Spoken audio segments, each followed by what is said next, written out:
Do you have one of these hanging around in your house? Maybe it was passed down to you and you have no use for it, don't know what to do with it. Well, I'm going to show you how to transform it into a usable piece of furniture.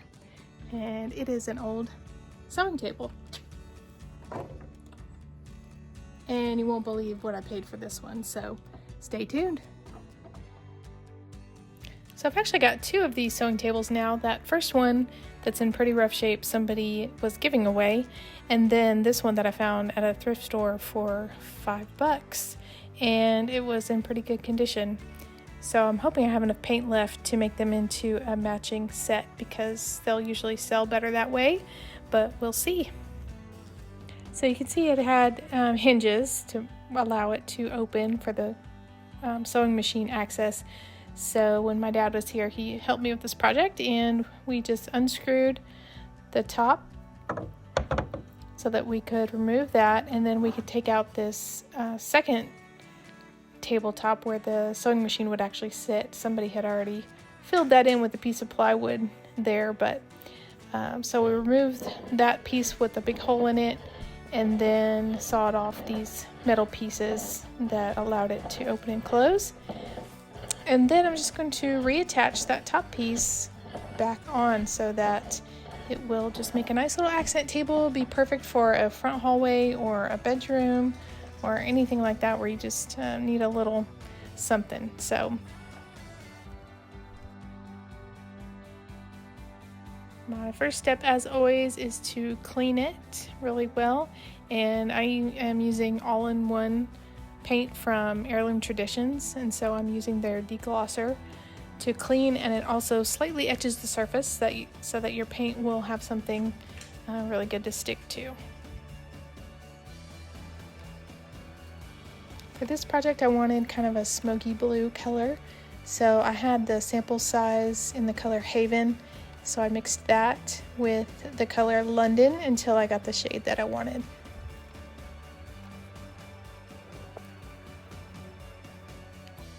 I really liked this original handle that was on here, so I just decided to clean it up first and see what it looked like. And you can see here I am using ketchup to do that, and I know it looks really crazy and disgusting, but it does really work. And I do have a video going into a little more in depth on that, and also using some other products to clean hardware, so be sure and check that video out. So I'm all done painting the sewing table, and I went ahead and spray painted the handle because it wasn't quite as gold as I wanted it to be after cleaning it.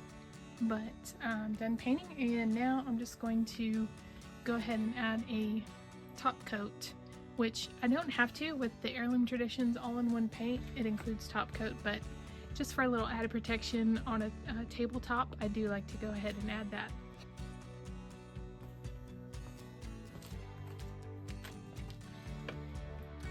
So I like to use the Varathane water-based for a top coat, and I will usually stir it rather than shake it, just so you don't get the air bubbles. And then a little pro tip I learned is to add a little bit of your paint color to your top coat just to help it blend in even better. So that's what I'm going to do.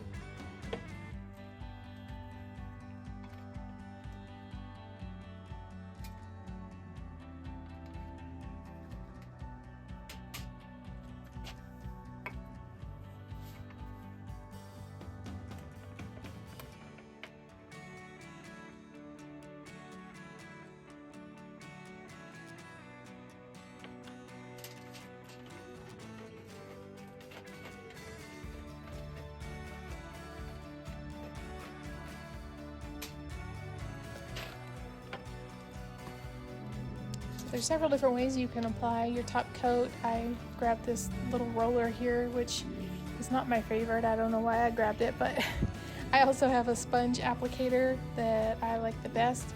You can also try brushes, but sometimes you get a lot of brush strokes with that.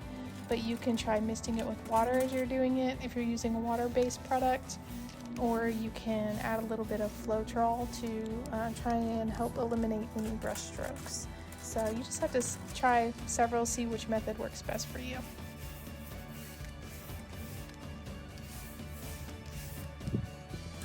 Okay, Okay, so table is done, and now comes to my next favorite part, which is staging and photo day. Stay tuned. Alright, so here it is, a ratty old sewing table destined for the dump, turned into a beautiful little accent table that someone will hopefully enjoy in pretty much any room in their house. So don't forget to check out my video on how to clean old hardware and let me know what you think. See you on the flip side.